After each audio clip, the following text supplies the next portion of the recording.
Joint family part 2। Family ये वो शब्द है जो है तो छोटा सा, लेकिन मायने कितने बड़े। आइए देखते हैं। ये क्या है? तुम्हारे पापा जब भी मैं जाती हूँ उनके सामने से या तो सर नीचे कर लेते हैं या वहाँ से इधर उधर हो जाते हैं। अरे छोड़ो ना, तुम क्यों चिंता कर रही हो? माँ तो बात करती है ना तुमसे। हाँ वो तो करती है, लेकिन जैसे बड़ी भाभी से करती है ना वैसे नहीं। ना कभी कुछ बोलती है ना सुनती है। मेरे बोलने से पहले ही हाँ में हाँ। तो ठीक ही है ना।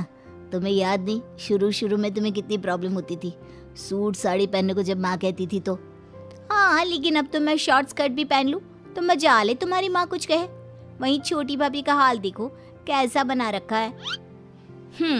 तो कहानी की भूमिका ये है कि जो सुनता है उसे जमाना सुनाता है, जो दबता है उसे जमाना दबाता है।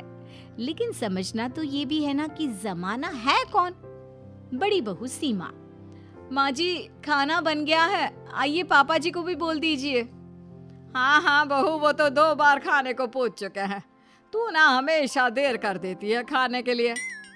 हाँ माँ जी, पर क्या करूँ, दोनों बच्चों का स्कूल से घर आने का यही वक्त होता है ना। अच्छा, मैंने अपने पोते के लिए मैंगो शेक बनाया था, दे दिया उसे? हाँ हाँ माँ जी, दोनों को दे दिया। तभी बड़ी बहू की बेटी आ जाती है।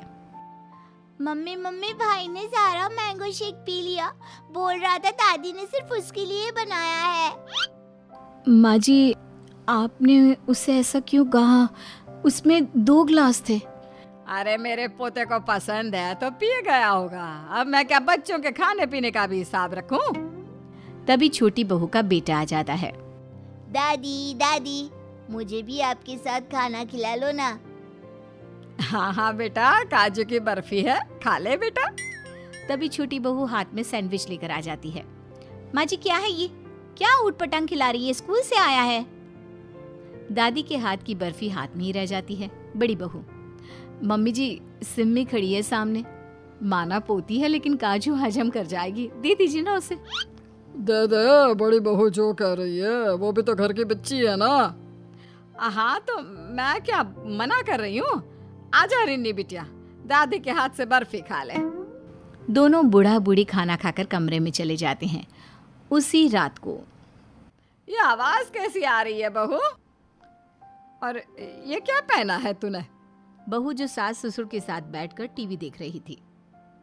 बहू, हमारे घर का रिवाज है साड़ी का, तो सूट क्यों पहनती है? कितनी बार कहा है कि सूट ना पहना कर, सूट ना पहना कर। अब माँ जी वो क्या है ना, साड़ी गीली थी और सामने सूट दिखा तो डाल दिया। हाँ ठीक है, और मेरे पोते को ना ज्यादा डांटा ना कर, छोटा बच्चा है, दिल बैठ जाएगा। ठीक है माँ जी, वैसे तो ज्यादा नहीं डांटती, पर आप बोल रही हैं तो अब बिल्कुल भी नहीं डांटूंगी। तभी छोटी बहू की जोर जोर से चिल्लाने की आवाज आती है। छोटी बहू का बेटा भागता हुआ दादी के पास आकर छिप जाता है। अरे अरे क्या हो गया गुल्लो? दादी दादी दादी, माँ डांट रही है, बोल रही है। तभी छोटी बहू जींस टॉप में आकर खड़ी हो जाती है। क्या क्या कर लेंगी ये? हाँ जो इनके पास आ जाता है। माँ जी इसे आगे भेजिए। छोटी बहू, बच्चे को इतना ना डांटा कर। अच्छा अब आप सिखाएंगी कि मुझे अपने बच्चे के साथ कैसे रहना है? बड़ी आई। वो सास से लड़कर चली जाती है। बड़ी बहू देख रही होती है कि सास का मूड ऑफ हो रहा है कि तभी वो बोल पड़ती है। माँ जी वो कल ना मैं बेसन के गट्टे बना रही हूँ, आपकी फेवरेट है ना, इनको फोन करके बेसन मंगवा लिया है मैंने। तो कल तो हम लोगों को भूखा रहना पड़ेगा क्यों? अच्छा इतना भी नहीं खाती हूँ मैं। और हाँ बहू, तीखा थोड़ा ज्यादा ही रखना। बड़ी बहू सास ससुर की बात सुनती, उनके फैसलों की इज्जत करती और बदले में सास ससुर उसे बिल्कुल बेटी बनाकर रखते। वहीं छोटी सास ससुर को ऐसे ट्रीट करती जैसे घर में उसे वो खटकते हैं और मजबूरी की वजह से वो उसे सह रही है। फिर एक रोज, अरे बहू सुनना, ये साड़ी ना मेरी वाली तू रख ले, और ये मेरे गहने भी। माँ जी कैसी बात कर रही हैं? मैं ये गहने नहीं ले सकती, ये आपकी विरासत है। तभी तो तुझे दे रही है बहू, तूने घर को ऐसे संभाला है कि क्या कहना। तू है तो हम इस घर में रह पा रहे हैं, नहीं तो। हाँ बहू, भगवान तेरे जैसी बहू सबको दे। बहू सास के गहने रख लेती है। फिर एक रोज, माँ पापा सब तैयार हो जाओ, मेरे बॉस के बेटी की शादी है। और हाँ, सब अच्छे कपड़े पहनना, वो क्या है ना, बड़े लोग हैं। छोटे, ओ छोटे। हाँ भैया, क्या हो गया, क्यों चिल्ला रहे हैं? वैसे भी भैया अब इस घर में वो शांति नहीं रही। मीरा सही बोलती है, घर में सारा दिन चिल्लम चिल्ली होती ही रहती है। माफ करना भाई, मैं तो बस ये कह रहा था कि। तभी छोटी बहू मीरा आ जाती है। हाँ, क्या कह रहे थे? जो आप स्पेशली इन्हीं का नाम लेकर चिल्ला रहे थे। अरे अब क्या चाहिए, क्यों शांति से रहने नहीं देते? वो मैं ये कह रहा था, जाने दो, सॉरी। तभी सास बोल पड़ती है। छोटे, बड़े भाई से बात करने की तमीज भूल गया क्या? माँ जी, तमीज हमें आप जैसे लोग ना सिखाए तो अच्छा है। आप ना ये बड़ी भाभी को नौकरानी बना कर रखती है ना, मुझे इनके जैसा गवार समझने की जरूरत नहीं है। पढ़ी लिखी लड़की हूँ मैं। छोटे वो बड़कू के बॉस के बेटे की शादी है तो सारे परिवार को बुलाया है।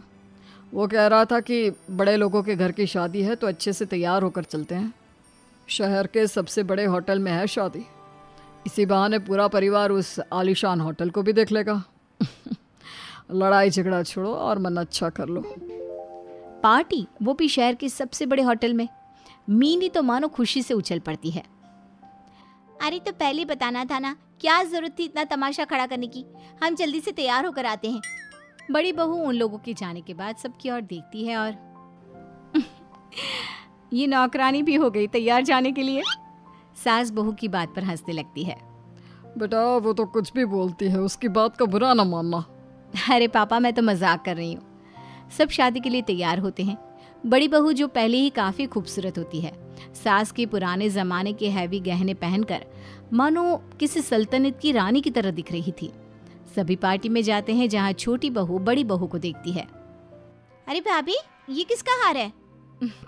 माँ जी का हार है ये। वही मैं बोलूं, वरना आपकी भिखारी खानदान में इतना पैसा कहाँ कि वो इतना महंगा हार दे सके। सभी के सामने ऐसी बात सुनकर बड़ी रोने लगती है। बहू, क्या हो रहा है? सब देख रहे हैं। हाँ तो देखे ना, कैसे इसने आपका हार चोरी कर लिया है। चोरी नहीं किया, मैंने दिया है खुद, समझी? घर चलो अब। सब घर आते हैं जहाँ बड़ा भाई छोटे भाई से उसकी बीवी के व्यवहार के बारे में पूछता है। तू भी नौकरी करता है, तुझे भी पता है ना ऑफिस में इज्जत रखनी कितनी जरूरी होती है। हाँ भैया, मैं माफी मांगता हूँ, मिनी ने गलत किया। आज जो तूने किया है ना, उसके लिए तुझे क्या सजा दी जाए तू ही बता छोटी बहू। भले आज तक हम लोग तुम्हें किसी बात पर नहीं बोलते थे, लेकिन अब नहीं। जॉइंट फैमिली का मतलब यह नहीं कि घर में नहीं पट रही तो समाज में एक दूसरे की बेइज्जती कराए। अरे तो क्या बोला मैंने? पता है भाभी को माँ जी ने जो हार दिया है वो कितने का होगा? कम से कम 15 लाख का।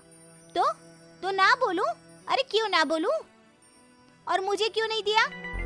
नहीं दिया और ना दूंगी। कौन है तू? बस एक किराएदार की तरह तुझे तो हम खटकते रहते हैं, और मैं ये सोचूं कि तू मेरे बेटे की बीवी है। ना ससुर की शर्म, ना सास की इज्जत। बड़े भाई भाभी को तुमने कभी सही माना ही नहीं, ऊपर से तुझे हमारा हार चाहिए। एक साड़ी भी नहीं है मेरे पास तुझे देने के लिए।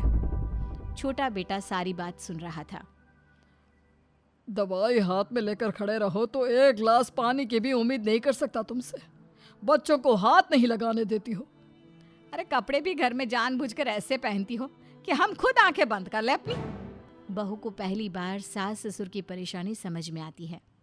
वो शांत होती है लेकिन हार कैसे माने? तो क्या मैं... अभी उसकी बात पूरी नहीं हुई थी कि छोटी बहू का पति... चुप, बिल्कुल चुप। ये मेरा परिवार है, इनसे भी तुम मुझे दूर कर रही थी। देखो अब इस घर में रहना है तो मान कर चलना होगा कि हम परिवार हैं, एक परिवार, जॉइंट फैमिली, समझी? अगर एक छत के लिए बेगानों की तरह रहना है तो तुम जा सकती हो, हमारे परिवार का हिस्सा अब तुम नहीं हो। नहीं, मैं दादी के पास रहूंगा। मम्मा मारती है मुझे रूम से निकलने भी नहीं देती। मैं दादी के पास रहूंगा। छोटी बहू सबसे हाथ जोड़कर माफी मांगती है और किचन में चली जाती है।